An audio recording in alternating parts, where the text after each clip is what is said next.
Welcome to our used 2020 Sunseeker 3050S. Starting right in the back bumper here, we're just kind of reach in and pull that cap off. Right inside of that back bumper, you're going to find your sewer hose. So as you pull that out, you're going to find those 2 ears in the adapter there. That's all you'll be hooking up to your sewer system. And then the hose itself, once fully extended, is about 20 feet long. Just keeping that stored in the bumper just to help keep any sort of stench out of the unit and keep things that bit cleaner. Right around the corner up here, we've got your short cord connection. So you're gonna find that little notch in the bottom corner there, lines up with this notch here. You just kind of press that in, give it that little 1/8 turn that'll lock it into place, and then you get the threaded collar there to really lock it down. Following that cord back, you're gonna find a standard 30 amp end. Most campsites are gonna have that. You can just plug straight on in and you're good to go. We do also provide you with a 15 amp adapter, so if you're looking to plug into a standard household outlet to charge your batteries or run your fridge, you've got the power to do so. Up from there, you've got a cable and satellite inlets, just a coax cable plug into there, fire up your TV locations. Step forward and we got one end of your storage compartment, so this does see straight through to the other side. Right up top, you do get a little light there. The lights pretty well throughout the unit are just gonna be on those own little push buttons there. Another step back and we've got your water and sewer system here. So as you open that up, you get this little finger on the side there to hold it on open for you. On the right side here is where we've got your water hose, as well as that park adapter I was just telling you about. So your 30 amp cord into there, 15 to a standard outlet. The unit is equipped with the airbag suspension, so there's your kind of little connection for filling up the air. Up into here, we've got your sewer connection and your water system. So on the right here, we've got your city water connection. So just pop that open, you're just gonna take your water hose and plug it into there, turn on the water, and that'll just pressurize the lines throughout the unit. Down below, we've got your sewer system. So you just got this cap right there, you're gonna kind of press it in. Give it that little turn, then you can pop it out of there and you see it's got the exact same ears that your sewer hose had, so you'll attach that the same way, pressing it on, giving that turn, there you go. So on the left you get a black valve, on the right you get a gray. That gray valve is controlling your gray tank. Gray tank's filled from your sinks as well as your showers. So typically it's going to be your cleanest water, so we'll be dumping that tank last. In the front here you've got your black valve. That black valve is controlling your black tank, which is filled from your toilet, which is of course going to be your dirtiest water, so we'll be dumping that first. Straight up from there you're going to find this black tank flusher here. So you may notice over time after you've gone and dumped out your black tank and you know for a fact it is empty, but your monitor panel still may be rating a third or 2/3, whatever it may be. Typically it's just some debris inside of that tank there just hanging between the probes causing that misread. So what you're going to do is just take your water hose, plug it into there, open up that black valve and turn on the water, and that'll just flush out that tank, getting rid of any sort of debris that could be causing that issue. Ahead from there we've got your shower, so hot and cold water there of course. You got the standard head and hose, you can spray off whatever you need to. Close that back up. Right over from there, you've just got your fuel tank fill. This right here is just a big open storage, as well as that compartment there. This one right here is your generator, so as you open that up, it's basically just a service port access. You can start it up from inside the unit. See right there, you just got the 2 knobs. You can open it up and you get access to another switch to start it up, but like I say, you do got one inside of the unit.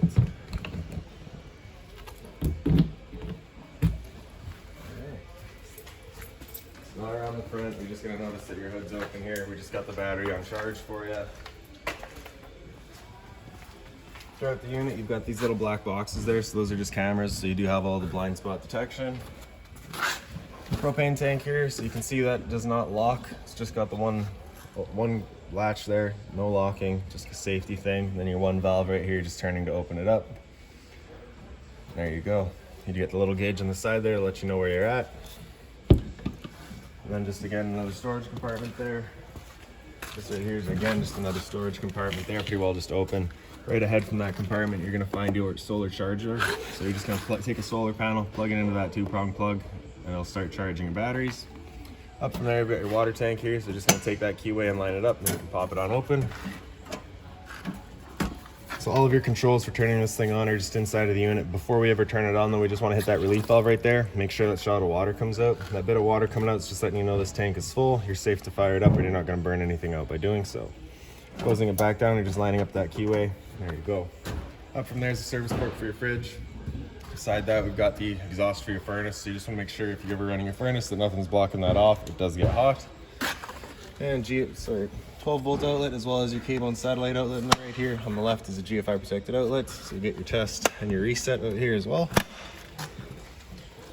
This right here is again just another sort of storage compartment with the addition of the other little valve for your airbags, as well as in the back here. You got this compartment. As you pop that on open, you're gonna find your water filter access. your freshwater tank drain. So you're just taking that valve there, lining it up, and you'll notice the stream start coming out from underneath here. Right. So that's fresh tank drain. This valve right here is for your winterizing actually, so with it pointed off to the left there, that's going to be running off of your freshwater tank. If you point it up, it'll just run off of this hose right here. So you'd take this hose, stick it into your jug of antifreeze, and just kind of run your unit as you would, just to winterize it.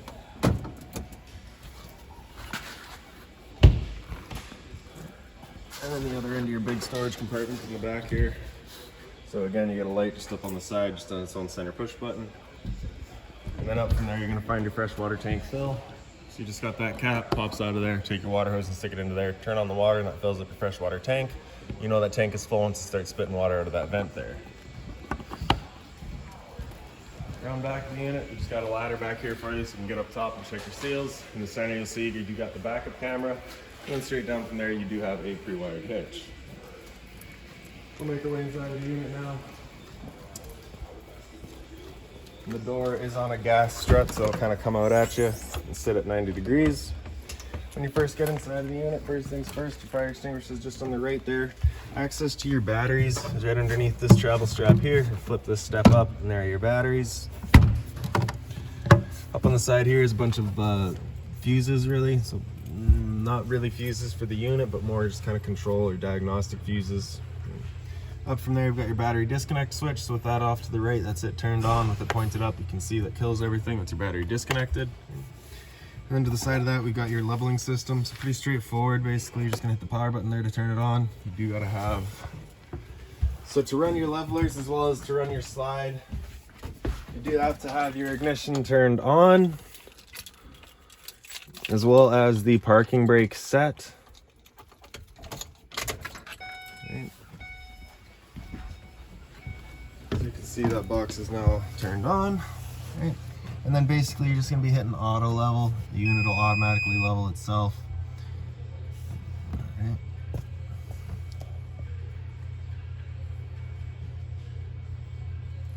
Alright, well, you were just turned on, so I don't know why you're doing that. I will deal with that in a second here.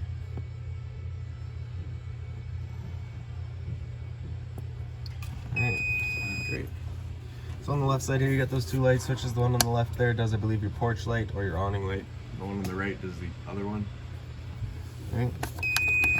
Then your awning itself. So I'm just going to turn that ignition off real quick.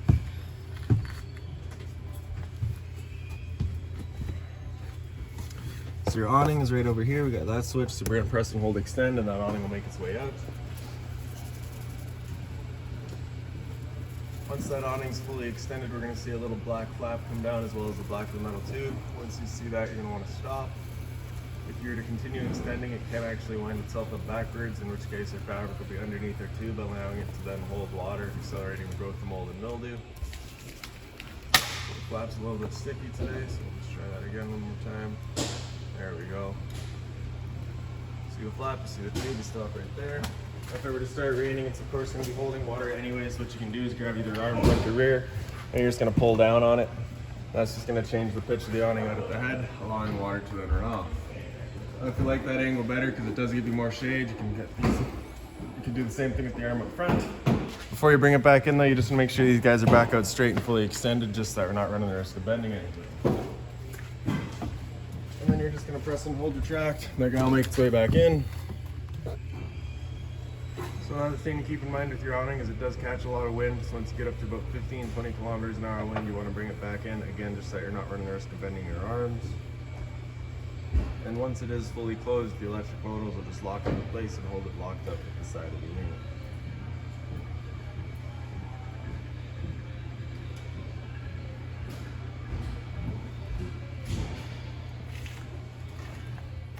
So this light here is just a motion sensing light. As long as you've got battery power, this light's going to be turning on and off as long as it senses motion. Up from there, you get a little bit of closet space here. I guess really just key tags though. Bottom right corner here, so that's going to be a driver's side rear light. That's going to do a light outside of the unit back by your power cord hookup. Slide outs down here, so again I just got to turn on the ignition.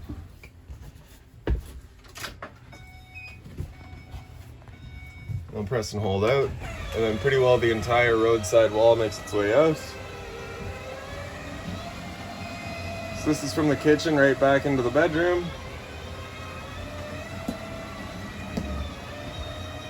Once fully extended, you're just gonna hear some whines from the motors and they kind of stop in place.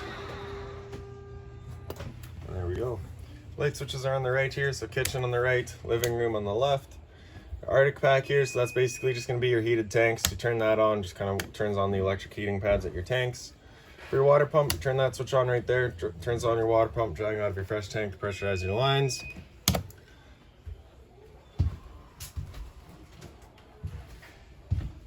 Water heater controls are on the left there, so your gas is on the right. Turn that on, fires it up with gas, right?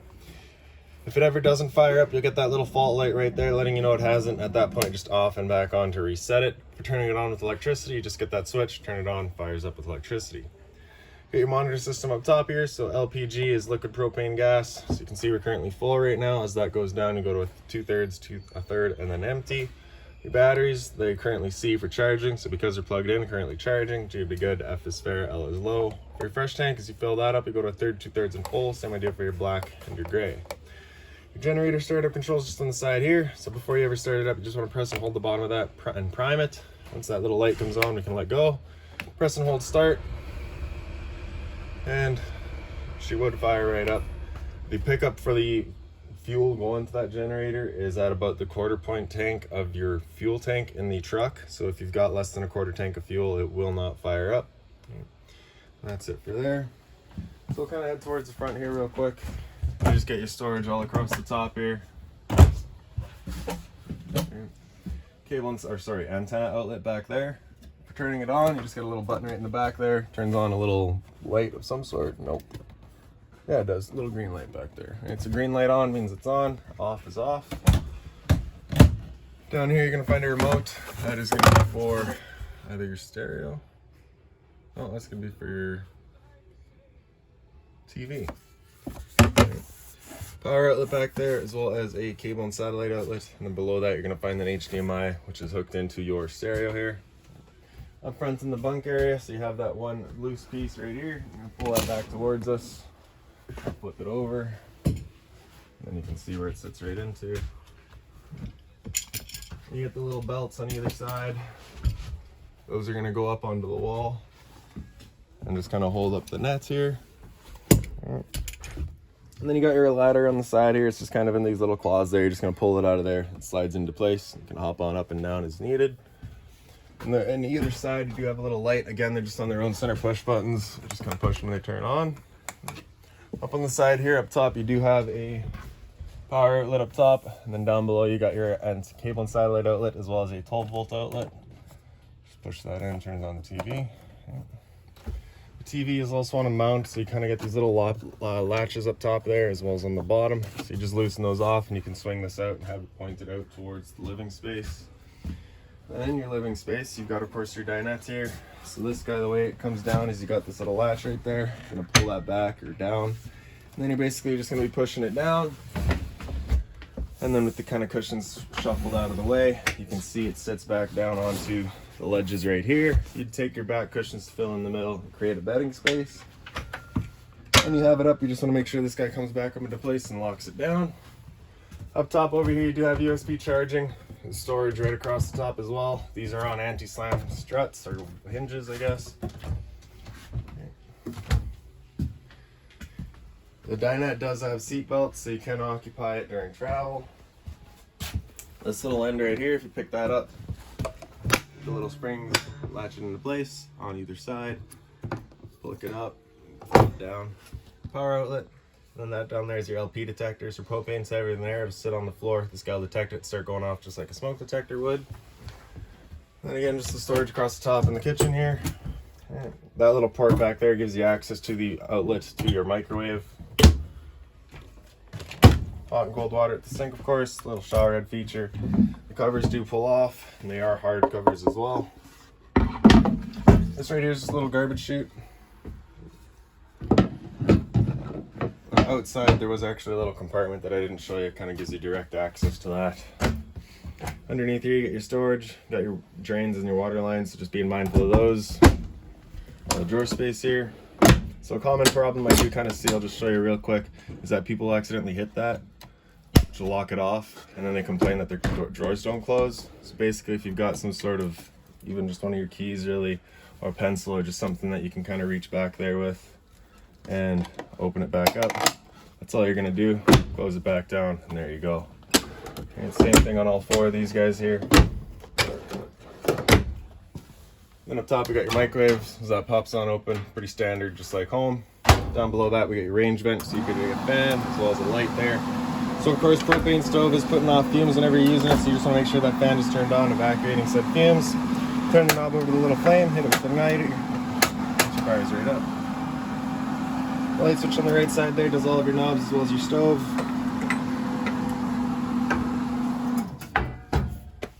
And for the oven, as we pop that on open, you're just going to turn that knob over to that little flame, press and hold, hit it with a sparker, and then right in the very back, you can see that flame gets going. Once you get it going, you just hold the knob in for another couple of seconds, and you can release the knob and the flame will hold itself. Turn up to your desired temperature, and she fires right up. Once we're done, we're going to turn it back down to just a pilot light. But if we're traveling or leaving the trailer for a while, we're just going to make sure that's right off. Okay, and behind me here, we've got your fridge. So your freezer is up top. You open up this right one, and that's where you're going to find your controls. So on the left there, you got your on and off. Up top, you get the little screen. So that little dot there is on auto, just letting us know that we're running on auto. Auto is first going to look for AC power. If AC power is taken away, it'll automatically flip over to gas. If you're out boondocking and you want it solely running on gas, you're just going to press that button again. It'll come over into LP. It'll fire up just on gas. Temp selections on the side here. So 5 is the coldest, 1 is warmest. The other side of your freezer up there. Then your fridge down below.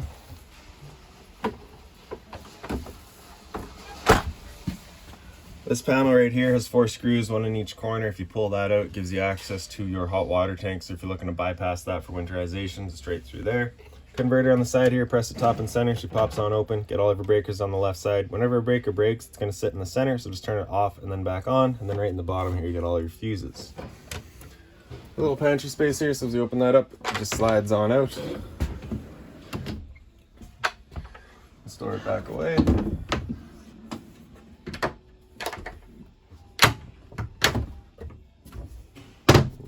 The pocket door here just has its own little kind of elastic latch there. Pop that up, you can slide it as you need it. And then into the bathroom, get a light switch up here, another GFI protected outlet, test and reset. Medicine cabinets here.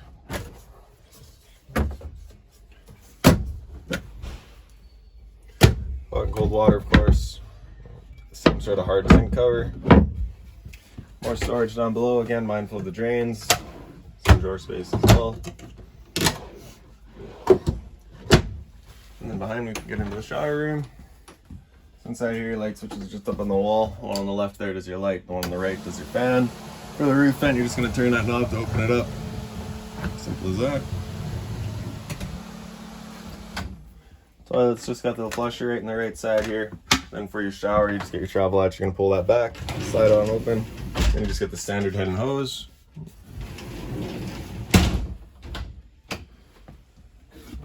The towel rack on the door there as well. And then into the bedroom. So back here on the left, you got your light switch. Right up above that, we've got your thermostat as well. So the power button there on the right turns it on, and it'll come into mode. So cool is of course going to turn on your air conditioner. Auto is going to select whatever fan speed is most appropriate. Of course, if you want to select it yourself, you can just hit fan and select your high, medium, or low. Typically just leaving it in auto though. After cool, actually I'll show you real quick. With your air conditioner going, you basically have 2 different options. This louver here is open. It's just dumping all of its air into the living room. If you have it closed off, then it starts using the ducting to move the air throughout. So when you first get out to your campsite, you want that opened up, cool off that area as quickly as possible. Then you can close it off and start moving the air throughout. After cool, if you get it again, it'll come into dry. So at this point, it's just gonna run that fan on low and have the compressor come on as well. Not necessarily trying to cool, but just to try to dry out that air, get rid of your humidity. After dry, it'll come down into heat. So at that point, it turns off the air conditioner, turns on the furnace. Furnace moves its air through kind of all these little portals that you'll find throughout the trailer, just up on the walls. After heat, come down into fan, and it'll turn on the air conditioning fan. No cooling, just kind of moving some air around. And that's of course, you can select your temperature. furnace there, you can press that. I don't think it actually does anything though. I haven't been able to get it to do anything. Temp selection is just on the side there. Timer, just kind of let it know how many hours you want it to go for, and then before it turns itself off. Right? Oh man, there we go. All right. And then sleep on the side there, just for when it turns itself off, like at night. All right. And closet space here. So that little part right there just gives you access to your water lines, to your shower. Your TV up here does have a little handle on the side there, so you can pop it out and you get some storage back behind it. Power outlet back there as well. Just a bit more storage down below there as well. Really nice closet space in this unit. Right. These closets do also have little lights up in the top corner, so they are just automatic. As soon as you have that door open, it turns itself on. If we pick up the foot of your bed, you do get another little storage compartment kind of right underneath it here.